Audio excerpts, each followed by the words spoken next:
जिस बुद्धि से, जिस जीवा से, जिस शरीर से सत्संग करना था, उस शरीर से फिर अच्छे काम की बजाय, सत्संग की बजाय बुरे काम हो जाते हैं। समाज में बहुत से ऐसे बुरे काम हैं जो फिर हमारे घर में प्रवेश कर जाते हैं, जैसे जुआ हो गया, शराब हो गई, मांसाहार हो गया। ऐसे लोगों की बुद्धि फिर जो सत्संग नहीं करते इन चीज़ों की ओर लग जाती है, और हमारा जीवन, जो मनुष्य जीवन भगवान ने दिया सत्संग करने के लिए, उसका हम सदुपयोग नहीं कर पाते। जिस समय माँ के गर्भ में बच्चा होता है तो कहते हैं कि प्रभु को बोलता है कि मुझको यहाँ से, इस नरक से बाहर निकालो, एक अवसर दो ताकि मैं आपका भजन करूं, और इतना भजन करूं कि दोबारा से मुझको इस 84 के चक्कर में भटकना ना पड़े। लेकिन जब जैसे जैसे मनुष्य बड़ा होता है, संसार की वासनाएं, संसार के बुरे कर्मों में, झूठ बोलने में, इन सब चीज़ों में उसकी बुद्धि जो लगने लगती है, फिर उसको भगवान कम याद आता है। फिर अपना ही घर गृहस्थी, ये भगवान की जो बनाई हुई माया, उसमें ही आनंद आने लगता है, उसमें ही स्वाद आने लगता है, और उस स्वाद में इंसान ऐसा घिरता है कि उसको पुण्य और पाप का भेद जो भूल जाता है। जो पहले कहता था कि मुझको इस कैद से बाहर निकालो, मैं आपका नाम जपूं, उसको बाद में भगवान का नाम लेने या सत्संग में बैठने में उसको वो आनंद नहीं आता जो उसको बाकी के काम करने में आता है।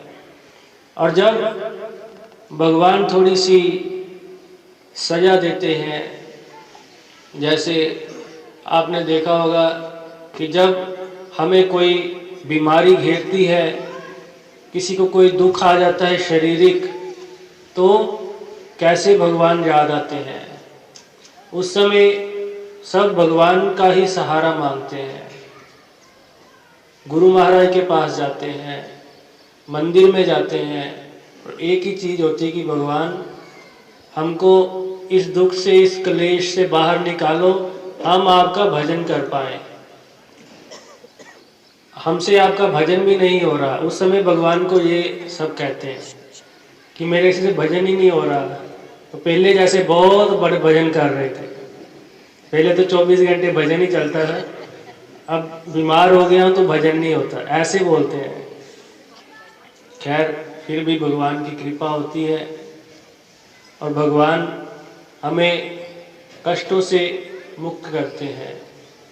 तो उस समय हमारा फर्ज बनता है कि भगवान से जो प्रॉमिस हम लोग करते हैं, उस प्रॉमिस के ऊपर आगे की ज़िंदगी तो लगाओ, समय को तो लगाओ, जो आपका समय है इसको व्यर्थ में नहीं गवाओ। 24 घंटे जब भी समय आपका मन फ्री हो, मन को फ्री नहीं रहने दो कभी भी।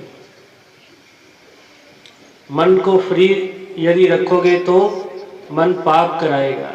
इसलिए जब भी फ्री हो तो जो गुरु महाराज से नाम दीक्षा ली, गुरु मंत्र लिया, उसका जाप करो। शरीर आपका फ्री है तो उसको सेवा में लगाओ। एक महात्मा जी थे, बहुत सिद्ध महात्मा थे, उन्होंने कोई ऐसी सिद्धि की कि एक आत्मा को उन्होंने अपने कंट्रोल में कर लिया, और उसको कहा कि मैं जो भी तुमको कहूँगा तुम उस कार्य को करोगे, क्योंकि अब तुम मेरे गुलाम हो। तो उन्होंने कहा ठीक है, आप जो भी कार्य मुझको कहोगे मैं वो करूँगा, लेकिन यदि आप जब मुझको कोई कार्य नहीं बताओगे तो मैं आपको ही मार दूंगा। महात्मा जी पहले पहले तो बड़े खुश हुए, लेकिन 2-4 दिन उसको कुछ काम कहा। अब इतने काम कहाँ से लाए वो महात्मा जी। तीसरे दिन वो जब फ्री हो गया तो उनको ही मारने के लिए आ गया।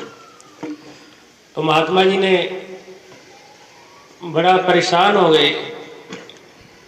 तो उन्होंने अपने गुरु की शरण में गए। वो कहा कि गुरु महाराज ये प्रॉब्लम है, मैंने इतनी भक्ति करके ये सिद्धि प्राप्त की, लेकिन अब ये मेरे को ही संकट में डाल रही है।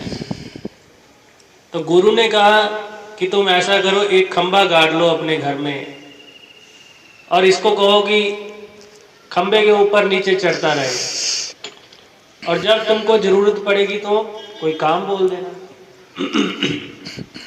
तो उन्होंने ऐसे ही किया, खंबा गाड़ दिया, उसको कहा कि तुम खंबे के ऊपर नीचे चढ़ते रहो। जब कोई काम पड़ता तो उसको कह देते कि ये फलाना काम करके आओ, और फिर खंबे के ऊपर नीचे चढ़ जाओ। तो ऐसा ही है। तो ये कहानी संतों ने बनाई है, लेकिन इसके पीछे संदेश दिया है मानव समाज को कि तुम्हारा जो मन है ये उस आत्मा की तरह है, दुष्ट की तरह है। अगर इसको काम में लगाए रखोगे, अच्छे काम में, बुरे काम में नहीं, तो ठीक रहेगा। शरीर को बिजी रखोगे, ठीक रहेगा। जैसे ही ये वेला बैठ जाएगा तो गलत चीजों के तरफ जाएगा। तो इसलिए इसको खंबे पर ऊपर चढ़ाए रखो। और खंबा कौन सा है? वो खंबा है आपको जो माला देते हैं नाम की जपने की, उस खंबे पर मन को चढ़ाकर रखो।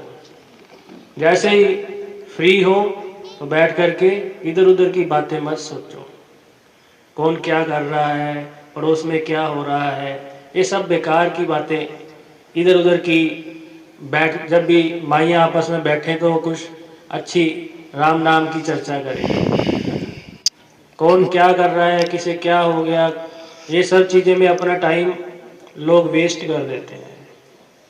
तो इसलिए समय को वेस्ट नहीं करना है। जितना भी समय मिले भगवान का नाम जपिए, उसी से ही हमारा जो मनुष्य जीवन है वो सफल होता है। बोलिए सियावर रामचंद्र महाराज, श्री पिंडोरी धाम की। गुरु महाराज जी दा बोल साचे दरबार की सदा ही जय। बोलिए श्री गुरुदेव महाराज की सदा।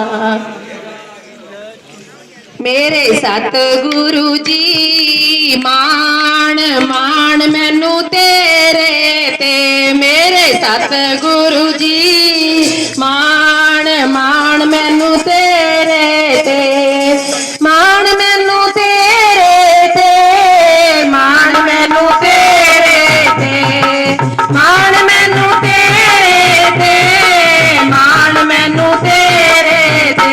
मेरे सतगुरु जी मान मान मैनू तेरे ते, मेरे सतगुरु जी मान मान मैनू तेरे ते, मान मैनू तेरे